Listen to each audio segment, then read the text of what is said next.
तृतीयोध्याय प्रारंभ मूडो अध्याय मళ్ళీ అక్షంతల జిల్లా పట్టుకోండి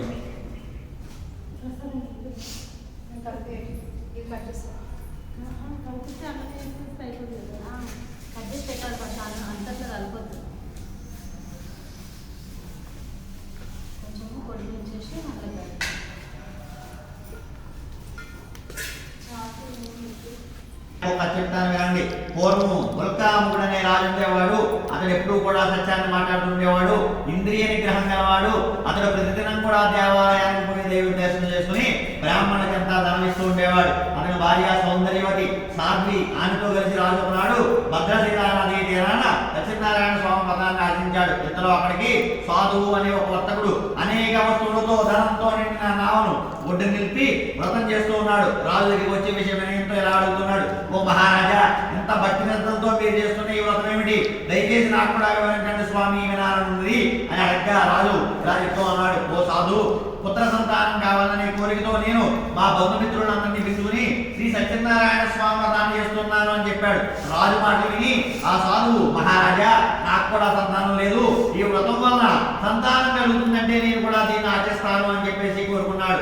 ఆ తర్వాత ఆ సాధువు వర్తకాన్ని పూర్తి చేసుకుని ఇంటికి వచ్చి భార్య అయిన లీలావతితో సంతానప్రదమైన ఈ సత్యదేవుని గురించి చెప్పి మనకి సంతానం కలిగితే ఈ వ్రతం చేసుకుందామని పలికాడు. ఆ సాధువు భార్య లీలావతి ధర్మ ప్రవృత్తి కలదై భర్తతో ఆనందంగా గడిపి గర్భవతి అయి సత్యదేవుని అనుగ్రహం వలన 10వ నెలలో బాలిక కన్నది.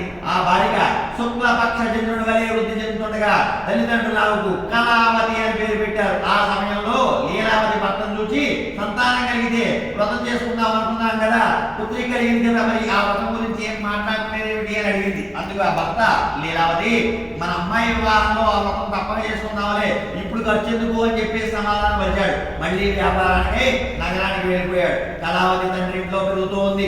కళా యుక్త వయసు వచ్చింది. కుమార్తెను చూసి ఆ షావుకారు తన మిత్రులతో ఆలోచించి మంచి వరుణ్ణి చూడటానికని ఒక దూతను పంపించాడు. ఆ భర్త నుంచే పంపబడిన ఆ దూత కాంచి నగరానికి పోయి అక్కడ యోగ్యుడైన మంచి వైశ్య బాలకు చూసి పెళ్లి చేశాడు.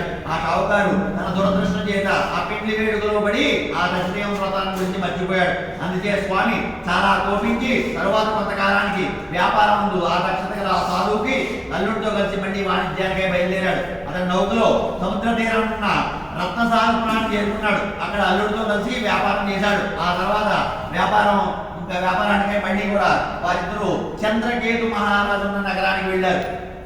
అంతటా వ్రతం చేస్తానని ప్రతిజ్ఞ చేసి మరిచిపోయిన ఆ షావుకారిని చూసి స్వామి కోపించి దారుణము కఠినమైన మహాదుఃఖాన్ని అతను కలిగించాలని చెప్పేసి చెప్పించాడు.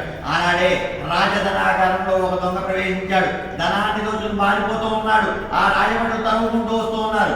ఆ వర్తకులను పరిగెత్తుకుంటూ వచ్చి ఆ దొంగ తన తరుగు వస్తున్న రాజభటుని చూసి భయపడి ఆ ధనమంతా కూడా ఈ వర్తకుల ముందు గుమ్మరించి పారిపోయాడు. ఆ రాజభటులు అక్కడికి వచ్చి రాజధనంతో ఎదురుగా నిలబడుతున్న ఆ వర్తకులను బంధించి రాజు వద్దకు తీసుకెళ్లిపోయారు.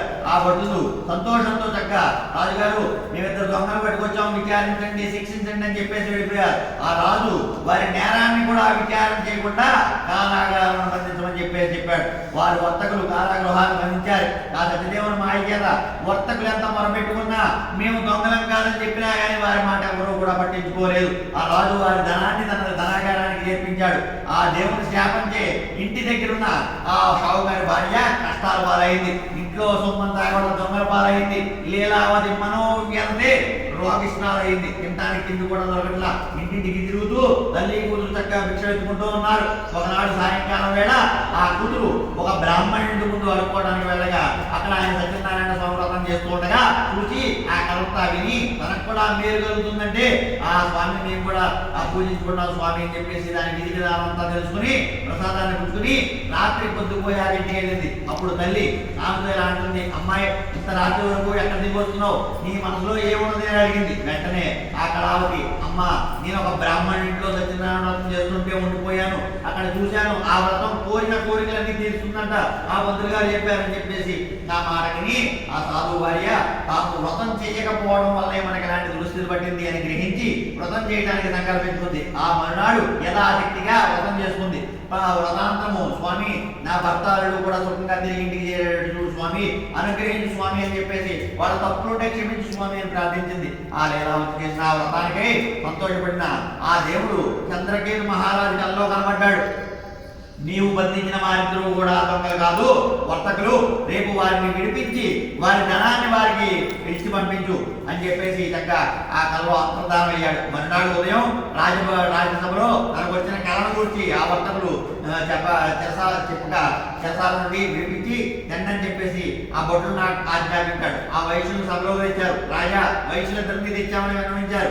ఆ వయసులిద్దరూ కూడా చంద్రకేతు మహారాజుకు నమస్కరించారు. వెనకటి సంగతులంతా కూడా తలుచుకుంటూ ఏమీ మాట్లాడలేక అలా నిల్చున్నారు. రాజు అప్పుడు ఆ వయసులు వచ్చి ఆదరణతో, వర్తకులారా మీకు ఈ కష్టము దైవ వశం వల్ల కలిగింది, ఇప్పుడు ఆ భయం లేదు అని ఓదార్చి వారి శక్తులు తీయించి క్షౌరం చేయించి చక్కగా కొత్త బట్టలు ఇచ్చి చక్కగా వారి తీసుకున్న డబ్బులకి రెట్టింపు డబ్బు ఇచ్చి మంచి మాటలు చెప్పి పంపించాడు. ఈ ధనాన్ని తీసుకుని మీ ఊరు వెళ్ళండి, ఈ గ్రామానికి వెళ్ళండి, చక్కగా దేవుని పూజ చేసుకోండి అని మంచి మాటలు చెప్పి రాజుగారు పంపించారు. ఇలా స్కాంద పురాణంలో మనకి 3వ అధ్యాయం కింద చెప్పబడింది.